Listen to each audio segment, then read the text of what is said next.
आए मूसा, मुझे अपने गुमशुदा बेटे की तलाश है। मैं उसे न मालूम कब से ढूंढ रहा हूँ। काश वो जवान ही न होता, बच्चा ही रहता, या उसे पैदा होते ही कत्ल कर दिया गया होता। उसे भी तो मूसा बनने का बड़ा शौक था। उसका ये शौक जिन्हें बहुत बाद में मालूम हुआ, वरना वो कब का गायब हो चुका होता। अगर मुझे ये मालूम हो जाए कि वो मर चुका है तो शायद मुझे सब्र आ जाए, लेकिन मुझे ये कौन बताए। उसे मूसा बनने का शौक था। मैं उसे कहता तुम मूसा न बनो। तुम्हारे पास न मूसा का सा है, न मूसा का हाथ, न ही खुदा बुजुर्ग बरतर तुमसे बातें करता है। और तुम्हारे फिरौन के पास मूसी फिरौनों से ज्यादा कुव्वत और ताकत है। वो कहता रहा तुम फिक्र न करो, मेरे पास असाए मूसा न सही, लेकिन मुझे यकीन है कि खुदा मेरी बात सुनता जरूर है और मेरा दिल कहता है कि वो मेरी बात का जवाब भी देता है। मुझे अपने गुमशुदा बेटे की तलाश है। मैं बरसों से जंगलों, सहराओं, शहरों, गाँव में उसे तलाश करता फिर रहा हूँ, लेकिन वो मुझे कहीं भी नहीं मिलता। न मालूम वो उसे कहाँ उठा कर ले गई हूँ। एक दिन सुनसान सड़क पर मुझे वो ज़ईफ शख्स मिला। इसने मुझसे पूछा कि मैंने इसका बेटा तो नहीं देखा। मैंने कहा तुम्हारे बेटे को क्या हुआ? इसने कहा वो सरे हाजिर का मूसा बनने का ख्वाह था। वो फिरौन की ताकत के सामने डट गया। मैंने उसे मना किया और कहा तुम्हारे पास ना तो असाए मूसा है ना यदे बैजा, लेकिन उसे अपनी दानिश पर यकीन था। वो डटा रहा, लेकिन इसकी अजान किसी ने ना सुनी, न इसकी आवाज़ पर किसी ने लब्बैक कहा, लेकिन वो अजान देने से बाज न आया। आखिर वो एक दिन गायब हो गया। इस दिन से मैं उसे तलाश करता फिर रहा हूँ। अब हम दो हो गए थे, करते करते हम बहुत से हो गए। ज़ईफ, नातवां, अपाहिज और दरमांदा बूढ़े हम अपने बेटों को तलाश करते रहे, जिन्हें असरे हाजिर के फिरौन न जाने कहाँ उठाकर ले गए थे। किसी ने हमसे न पूछा कि तुम क्यों करिया करिया सरगर्दा हो। लोग हमें देखकर अपने घरों के दरवाजे बंद कर लेते। हम इनसे अपने बेटों का पूछते तो कहते पागल बूढ़ो, तुमने इनको क्यों न रोका। फिरौन ये कैसे बर्दाश्त कर सकते थे। आप ढूंढो लेकिन हमें माफ़ रखो, हमें अपने बेटे बहुत अजीज हैं। हम कहते बदबख्त लोगों, हमारे बेटे तुम्हारी निजात के लिए काम करने पर जुल्म का शिकार हुए और इन्हें फिरौनों के महलों में तलाश करें। वो खौफ के मारे पीले पड़ जाते और खड़ाक से अपने दरवाजे बंद कर लेते। आखिर एक रोज़ एक लड़की हमें दीवारे कहकर के साए में बैठी मिली। हमें देखकर इसने हमें अपने पास बुलाया। ऐ मेरे बुजुर्गों, तुम्हें क्या अपने बेटों की तलाश है? हाँ, हम यकजबा होकर बोले। तो इसने कहा आओ उधर दीवार के साए में बैठ कर इंतजार करो, मुझे मालूम है कि वो कहाँ है। मुझे इनकी तलाश में दीवारे कहका के पार जाना है। तुम्हें मालूम है दीवारे कहका के पार जाने वाला कभी वापस नहीं आता। मैं दीवारे कहका के पार जाकर तुम्हारे बेटों के हमरा वापस आना चाहती हूँ।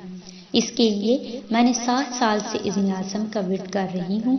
मेरा चिल्ला पूरा होने वाला है। तुम इधर मेरा इंतज़ार करना, मैं तुम्हारे बेटों के हमरा वापस आऊँगी, फिर हम इन फिरौनों की कमर तोड़ देंगे।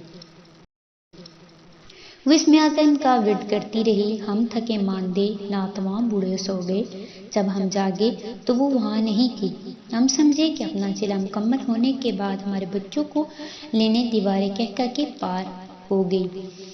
हम इंतज़ार करते रहे, न मालूम कितनी मुद्दत बीत गई। हम इसकी वापसी से मायूस हो गए। एक बूढ़े ने कहा हो सकता है उसे चिल्ला मुकम्मल होने से पहले ही फिरौन हमारे बेटों की तरह उठाकर ले गए।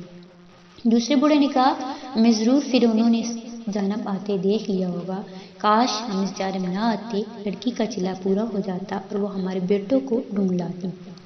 फिर दूसरे सब्र की तलकीन करते रहे। एक शाम जब सूरज डूब गया और अंधेरे साए हमें अपनी लपेट में लेने लगे तो वह दीवारे कहका पर नमूदार हुई। मेरे नातवां बुजुर्गों, तुम्हारे बेटे दीवारे कहका की सरा में भटकने के लिए धकेल दिए गए हैं। मैं इस्म आज़म के विर्द के बाद तुम्हें बताने के लिए वापस तो आ गई हूँ, लेकिन तुम्हारे बेटों को वापस लाने के लिए मज़ीद कई चिलों की ज़रूरत है। इसके लिए तो उम्र खिज़र दरकार है और मेरी उम्र की पूंजी ख़त्म होने वाली है। फिरौनों का मुकाबला करने के लिए असाए मूसा तलाश करो, इसके बगैर इनका मुकाबला मुमकिन नहीं। अज़ाने मूसा इनका कुछ नहीं बिगाड़ सकती। सब मिलकर असाए मूसा तलाश करो जो इनके सार को तोड़ दे। ان کے سانپوں کو نگل لے جو تمہارے لیے نیل میں راستے بنائے۔ یہ کہہ کر وہ دیواریں کہکا پر گر پڑی۔